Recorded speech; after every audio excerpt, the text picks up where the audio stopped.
ఏపీలో one side ఎన్నికలు జరుగుతున్నాయన్నారు YCP MP Ayodhya Rama Reddy. ప్రజలకు ఇచ్చిన హామీలను 99% నెరవేర్చామన్నారు. అన్ని వర్గాల ప్రజలకి న్యాయం చేసేలా మేనిఫెస్టో రూపకల్పన చేశామన్నారు. వైసీపీని గెలిపించడానికి ప్రజలు కూడా సిద్ధంగా ఉన్నారన్నారు. ప్రచారంలో వారి నుంచి మరింత ఆదరణ లభిస్తుందంటున్న రామరెడ్డితో మా ప్రతినిధి వీరస్వామి ఫేస్ టు ఫేస్. రాష్ట్రంలో నెలకొన్న వివిధ రాజకీయ అంశాలు మనతో చర్చించేందుకు ఎంపీ ఐద్రామిరెడ్డి ఉన్నారు. ఐద్రామిరెడ్డితో మరిన్ని విషయాలు మాట్లాడుకునే ప్రయత్నం చేద్దాం. ఎంపీ ఐద్రామిరెడ్డి గారు, ఒకవైపు నుంచి 175కి 175 అని మీరే అంటున్నారు. ఒకవైపు నుంచి ఎంపీ శ్రీకృష్ణదేవరాయలు, మాజీ మంత్రి డొక్కా మాణిక్య ప్రసాద్, జంగా కృష్ణమూర్తి లాంటి నాయకులు కూడా వలసల పర్వం కూడా టీడీపీలోకి వెళుతున్నారు. ఈ నేపథ్యంలో 175 సాధ్యమేనంటారా? నేను మీకు పక్కా చెప్తున్నాను, రాసుకోండి. 175కి 175 స్థానాలు, 25కి 25 స్థానాలు. ప్రతి నియోజకవర్గంలో కూడాను మేము మా పార్టీ బ్రహ్మాండమైనటువంటి పొజిషన్లో ఉంది. మాకున్నటువంటి అండర్స్టాండింగ్లో మేము 152 కంటే ఎక్కువ గెలుస్తున్నాం. 175కి 175 గెలవడానికి మా ప్రణాళిక వేసుకున్నాం. మేము ఎక్కడన్నా 2-3 స్థానాలు ఏదన్నా మాకు పోవచ్చేమో, కానీ దానికి మా ఎలక్షనీరింగ్ కానీ మేము చేసుకునేటటువంటి విధి విధానాలు ఫెయిల్ అయితే అవ్వాలి, కానీ లేకపోతే పక్కా 175కి 175 వస్తాయి. ఒకవైపు నుంచి చూసుకుంటే వైఎస్ వివేకానంద రెడ్డి కుమార్తె సునీత కానీ, ఇది వాళ్ళ సొంత చెల్లెలు జగన్మోహన్ రెడ్డి గారి షర్మిల కానీ, వాళ్ళిద్దరూ కూడా వైసీపీకి మాత్రం ఓట్లు వేయద్దు అని అంటున్నారు. ఈ నేపథ్యంలో వైసీపీకి సెగదగలుందనుకోవాలా, ఎలా భావించాలి అంటే? ఇందాక మీరు అడిగిన కొంతమంది వెళ్ళిపోతుంది కూడా వాళ్ళు ఒక పర్పస్ తోటి వచ్చారు ఈ పార్టీలోకి. వాళ్ళ పర్పస్ అచీవ్ చేయలేదు కాబట్టి వాళ్ళు వెళ్ళిపోతున్నారు. తర్వాత మీరు ఇంకోటి చూడాల్సింది ఏంటంటే, మా పార్టీలో నాయకులంతా కూడా ఈ 5 ఏళ్లలో 85% పైన నాయకత్వం అంతా వన్ సైడ్కి వచ్చింది.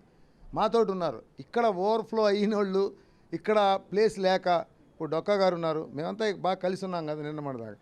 ఆయనకి కొన్ని ఎక్స్పెక్టేషన్స్ ఉన్నాయి, ఇక్కడ అడిగాము, అది మనం చేయలేమని చెప్పినారు. జగన్ గారు ఓపెన్గా ఉంటాడు కదా, దాంతో ఆయన నేను వెళ్తానన్నాడు. So that is how it is. Guntur జిల్లాలో రాయల్ గారు కూడా అదే విషయం. గుంటూరు జిల్లాలో మీరు కోఆర్డినేటర్గా కొనసాగుతున్నారు. చిల్లరపేట కూడా వర్గ విభేదాలు కొనసాగుతున్నాయి. అదేవిధంగా చూసుకున్నట్టు మాత్రం కొన్ని చోట్ల కూడా అసంతృప్తుల పరం కొనసాగుతుంది. మీ సొంత తమ్ముడు కూడా మంగళగిరి నియోజకవర్గంలో కూడా పార్టీ కోసం కృషి చేయట్లేదని భిన్నాభిప్రాయాలు కూడా వ్యక్తం అవుతున్నాయి. వీటన్నిటి చక్కదిద్దే విషయంలో కూడా అడుగులు ముందుకు వేయలేకపోతున్నాడు ఎంపీ ఐద్రామిరెడ్డి అంటున్నారు. దీనిపై మీరేమంటారు స్పష్టంగా? ఎన్ని రాంగ్ థింగ్స్. ఫస్ట్ నీకు ఇందాక నువ్వు అడిగిన 3-4 జంగా కృష్ణమూర్తి గారు కానివ్వండి, లావు కృష్ణదేవరాయలు గారు కానివ్వండి, వీళ్ళందరికీ ఏంటంటే అక్కడేమో బీసీకి ఇవ్వాలని చెప్పారు. బీసీకి ఇచ్చేటట్టయితే ఆయనకి సీట్ లేదు కదా, సో అందుకని ఆయన వెళ్ళిపోతానన్నాడు. జంగా కృష్ణమూర్తి గారికి కూడా సీట్ లేదని చెప్పారు, అందువల్ల ఆయన వెళ్ళిపోయినాడు. సో వీళ్ళందరూ వాళ్ళ పర్సనల్ అజెండా మీద వెళ్ళిపోయిన వాళ్ళే. సెకండ్, మీకు ఇందాక చెప్పినట్టు 85% పైన మా దగ్గర లీడర్షిప్ అంతా ఇక్కడ వన్ సైడ్కి వచ్చేసింది. సో ఇప్పుడు ఎన్నికల టైంలో ఎవరికోళ్ళు కొంత కోరుకుంటూ ఉంటారు. ఇది ఒక సైడ్. మా బ్రదర్ విషయంలో నేను మీకు చెప్తున్నాను, అతనంత సిన్సియర్ పర్సన్ ఇంకొకటి ఉండడు. ఒక కమిటెడ్ అండ్ సిన్సియర్ పర్సన్. సో మంగళగిరిని గెలిపించుకొని జగన్ గారికి కానుక ఇవ్వబోతున్నాడు, రాసుకో. కొంతమంది చూసుకుంటే తర్వాత గుంటూరు ఈస్ట్ వెస్ట్లో కూడా ఇప్పటికీ మీ సంఖ్య దాదాపు 47 ఉంది. కార్పొరేటర్ల సంఖ్య ఇప్పుడు 40కి చేరింది. మరో 6 కూడా ప్రయాణం కొనసాగించేందుకు మాత్రం టీడీపీలో కొనసాగుతున్నారు. వాటన్నిటి చక్కదిద్దే విషయంలో కూడా క్రియాశీలకంగా ఉన్న ఐద్రామిరెడ్డి కీలకంగా ఎందుకు వ్యవహరించలేకపోతున్నాడు ఈ విషయంలో? ఇప్పుడు మొన్న గుంటూరు ఈస్ట్లో మాకు టోటల్ 100% వచ్చినాయి కదా, మనకి మొత్తం కార్పొరేటర్లు 100% గెలిచాం మనం. అంటే మీరు చూడండి, అంత గొప్ప గెలిచాం మననే. ఆ రోజు చంద్రబాబు నాయుడు గారు ఇక్కడికి వచ్చి ఏం చెప్పాడంటే, మీకు ఈ ఎన్నికలో కనుక టీడీపీ ఓడిపోతే మీరు అమరావతిని కాదు అన్నట్టు అని కూడా ఎమోషనల్గా కూడా పెట్టాడు ఆయన. అయినా కూడా ప్రజలంతా వన్ సైడ్గా వేశారు. సో ఇందులో ఎవరికైనా 2-3కి లోకల్ ఇష్యూస్ మీద కానీ ఏదైనా ప్రాబ్లమ్స్ ఉంటే పోయారం, కానీ బట్ వాళ్ళ మనసంతా ఎడే ఉంది, మాకు తెలుసు. ఒకవైపు నుంచి చూసుకుంటే మాత్రం రాళ్ల దాడి జరిగింది జగన్మోహన్ రెడ్డిది.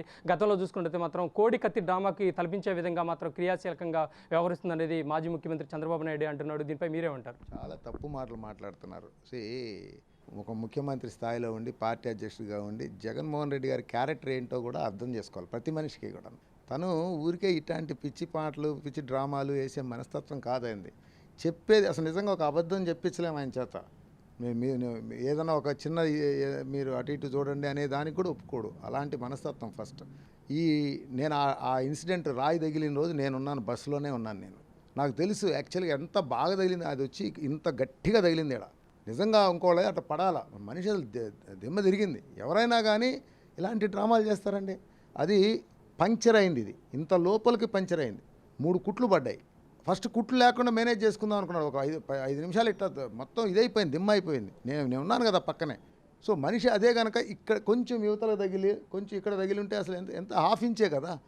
సో ప్లీజ్ అండర్స్టాండ్, ఇలాంటి వాటిని మనం రాజకీయం చేయకూడదు. వీటిని జెన్యున్గా మాట్లాడాలి. నిజంగానే వాడు ఆకతాయి వేశాడు, వాడి వెనకమాల ఖచ్చితంగా ఎవరో ఉన్నారని మేము మనస్ఫూర్తిగా నమ్ముతున్నాం. అది ఇన్వెస్టిగేషన్స్లో వస్తున్నాయి, బయటకు వస్తున్నాయి. ఫైనల్గా 60 రోజుల ముందు అభ్యర్థులను కొన్ని చోట్ల కూడా నియామకం చేశారు. అభ్యర్థులను ప్రకటించడంలో మాత్రం కొన్ని సంశయాలను కూడా వెలువెత్తుతున్నాయి. అభ్యర్థులు గెలుస్తారంటారా? One side victory. ఫైనల్గా వైఎస్ వివేకానంద రెడ్డి హత్య కేసులో మాత్రం సునీత ఇప్పటికే ఆవేదన వ్యక్తం చేస్తుంది. తనకు న్యాయం జరుగుతుందని మీరు భావిస్తున్నారు. మీ ఒపీనియన్ ఏంది దీని మీద? అవినాష్ రెడ్డి గారు నాకు బాగా తెలుసు, వాళ్ళ కుటుంబం కూడా తెలుసు నాకు. అవినాష్ రెడ్డి గారు ఎటువంటి పరిస్థితుల్లో ఎలాంటి పిచ్చి పనులు, పిచ్చి ఆలోచనలు చేయడు. నేను అంటే ఇది కోర్టులో నడుస్తున్నా కానీ నా పర్సనల్ ఒపీనియన్ చెప్తున్నా, ఫస్ట్ పాయింట్.